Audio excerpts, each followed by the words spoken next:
Hello friends, কেমন আছো সবাই? আশা করছি সবাই ভালো আছো। আমি রাত্রি আরপিএ অনুষা লাইফস্টাইলে সবাইকে স্বাগত জানিয়ে নতুন একটি টিপসের ভিডিও আবার নিয়ে চলে এসেছি। পুরো ভিডিওটা দেখতে থাকুন, আশা করছি ভালো লাগবে। আর দেখুন বন্ধুরা, আমি একটা পেন নিয়ে নিয়েছি। আর যখন আমরা ফোনে কথা বলি তখন কিন্তু আমাদের যে কোনো ঠিকানা বা ফোন নাম্বার আমাদের কিন্তু লিখতে হয়। তখন কিন্তু হাতের কাছে এই কোনো কাগজ-টাগজ না থাকার ফলে কিন্তু আমরা হাতে এরকমভাবে ফোন নাম্বার বা ঠিকানা লিখে নিই। আর বিশেষ করে বাড়িতে বাচ্চারা থাকলে তারা তো পড়ার সময়, লেখার সময় তারা তো হাতে পায়ে তো লেখা শুরু করে দেয়। তার জন্য দেখুন অ্যা আর তারপরে কিন্তু যখনই আমরা এই কালিটা তুলতে যাব তখন কিন্তু আমরা সাবান বা হ্যান্ড ওয়াশ এগুলো অনেকবার দেওয়ার পরেও কিন্তু সাবান হাতে দেওয়ার পরে তো এই কালির দাগ কিন্তু উঠতে চায় না। তার জন্য আমি কি করছি দেখুন, আমি একটু ভেজলিন নিয়ে নিচ্ছি। নিয়ে ভেজলিনটা ভালো করে লেখার উপর হাতে দিয়ে দিচ্ছি। ভেজলিনটা হাতে দিয়ে দিয়েছি আর আমি অল্প করে একটু তুলো নিয়েছি। নিয়ে আমি খুব ভালো করে যেখানে লিখেছিলাম সেখানে কিন্তু দেখুন খুব ভালো করে এইভাবে মুছে নিচ্ছি। তো এইভাবে ঘষার পরে দেখুন পুরো কিন্তু হাতটা আমাদের পরিষ্কার হয়ে গেছে। কোনো রকম কিন্তু আর কোনো দাগ নেই, কিচ্ছু নেই।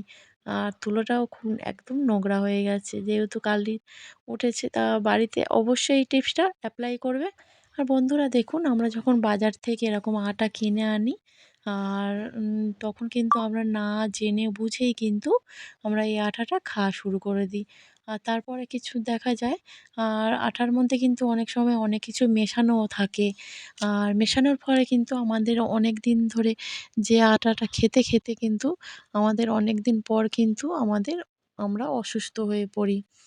আর বিশেষ করে যদি প্যাকেট আটা না কিনে যদি আমরা লুজ আটা কিনি, তখন বিশেষ করে এই জিনিসটাই হয়। তো বাড়িতে যদি আমরা আ এইভাবে জেনে নিতে পারি যে কোনো রকম আটার মধ্যে কিছু মেশানো আছে কিনা, আমাদের কিন্তু অনেকটাই সুবিধা হয়ে যাবে। তার জন্য আমি কি করছি দেখুন, আমি একটা কাঁচের গ্লাস নিয়ে নিয়েছি। তো আপনাদের বাড়িতে যদি কাঁচের গ্লাস না থাকে আপনারা স্টিলের গ্লাসও নিয়ে নিতে পারেন। আ উম স যেকোনো গ্লাসেই আমরা এটা করে নিতে পারবো। আর নিয়েছি ১ বাটি আটা আর গ্লাসের মধ্যে আমি জল দিয়ে দিচ্ছি দেখুন। জলটা কিন্তু আমি হাফ গ্লাস নিয়ে নিয়েছি। তো নেওয়ার পর আমি কি করব, আর একটা আমি চামচ দিয়ে আমি ১ চামচের মতো গ্লাসটার মধ্যে দিয়ে দিচ্ছি। দিয়ে খুব ভালো করে জলটা আর আটাটা কিন্তু আমি মিশিয়ে নিচ্ছি দেখুন। খুব ভালো করে মিশিয়ে নিতে হবে যাতে না কোনো দলা, দলা থাকে। তো দলা পাকিয়ে থাকলে কিন্তু একদমই হবে না। খুব সুন্দর করে ওইজন্য আমি মিশিয়ে নিচ্ছি আর এটা এখন আমি ২ মিনিটের জন্য রেখে দেব। আর বন্ধুরা ২ মিনিট পরে দেখুন আমি চলে এসেছি আর দেখুন পুরো কিন্তু একদম এটা যেহেতু এর মধ্যে কিছুই মেশানো নেই, তাই জন্য দেখুন একদম আটাটা নিচের দিকে পড়ে থিতিয়ে গেছে আর উপরে কিন্তু শুধুই জল। আর এর মধ্যে কিন্তু কোনো রকম কোনো কিছুই ভেসে ওঠেনি। আটার মধ্যে যে ভুসিটা থাকে, ভুসিটাও নেই আর কোনো রকম কিন্তু কোনো দড়ি, প্লাস্টিকের কিছুই কিন্তু এর মধ্যে ভেসে নেই। তাই আমাদের কিন্তু এই সময় বুঝতে হবে যে আটাটা খুব ভালো আটা। এর মধ্যে কোনো কিছুই মেশানো নেই। ভিডিওটা ভালো লাগলে অবশ্যই আমার পাশে থাকবেন সাবস্ক্রাইব করে আর একটা লাইক করে দেবেন। কমেন্ট করে জানিয়ে দেবেন এই ভিডিওটা আপনাদের কেমন লাগলো। যে সকল বন্ধুরা আমার চ্যানেলে আগে থেকে সাবস্ক্রাইব করেছেন তাদেরকে অনেক, অনেক ধন্যবাদ। চলে আসছি পরবর্তী টিপসে। আর দেখুন বন্ধুরা, আমি একটা কাপ নিয়েছি। এটা কিন্তু ভাঙা কাপ।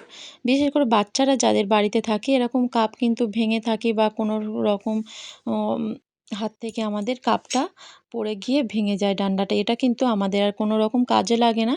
এটা এক কোণায় পড়ে থাকে।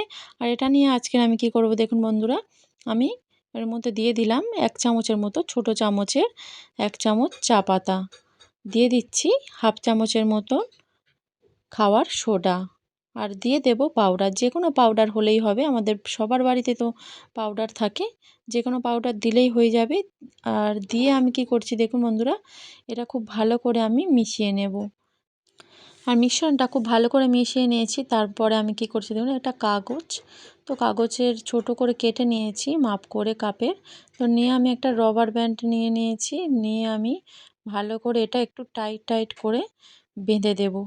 কাপের মুখটা যাতে একটু একদম টাইট থাকে সেইভাবে আমি বেঁধে দিলাম। দেওয়ার পর আমি কী করবো, একটা সেফটি পিন নিয়েছি।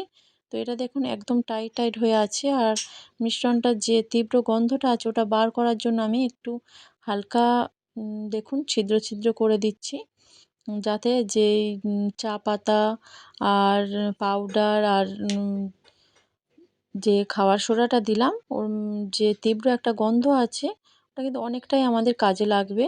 তো তার জন্য আমি এটা ছিদ্র ছিদ্র করে দিয়ে দিচ্ছি। দেখুন বন্ধুরা, খুব ভালো করে কিন্তু আমি ছিদ্র করে দিয়েছি। দেখুন চারিদিকে কিন্তু খুব সুন্দরভাবে কিন্তু এর মধ্যে থেকে একটা সুন্দর স্মেল বার হবে। আর দেখুন বন্ধুরা, আমি আলমারি যে আমাদের শাড়ি থাকে বা ওয়ারড্রবে শাড়ি কাপড় জামা থাকে, তো সেগুলো যখন কোনো সময় দেখা যায় আমরা হয়তো কোনো অনুষ্ঠান বাড়ি গিয়েছি আর সেই শাড়িটা রোদ্দুরে দিয়ে আমরা তুলে রাখি। সবসময় তো আর ভালো শাড়ি কাচা যায় না, এর জন্য রং কিন্তু অনেকটাই উঠে যায়। আর অনেক দিন পর দেখা যায় শাড়িগুলো থেকে কিন্তু অনেকটা একটা দুর্গন্ধ বাজে দুর্গন্ধ বেরোতে থাকে। আর তার জন্য আমি কী করছি দেখুন, যে মিশ্রণটা আমি তৈরি করে নিয়েছিলাম সেটা আমি শাড়ির এক কোণায় রেখে দিলাম। আর যদিও বা কোনো রকম এই যে শাড়িগুলো রেখে দিচ্ছি কোনো রকম ব্যাকটেরিয়া জমে থাকে, তখন কিন্তু এই ব্যাকটেরিয়াও জমবে না। আমরা যেহেতু খাওয়ার সোডাটা দিয়েছি, আর সুন্দর কিন্তু একটা গন্ধও বের হবে। ভিডিওটা অবশ্যই বাড়িতে অ্যাপ্লাই করবেন। ভিডিওটা এই পর্যন্ত রাখছি। যে যেখানে আছেন ভালো থাকবেন, সুস্থ থাকবেন।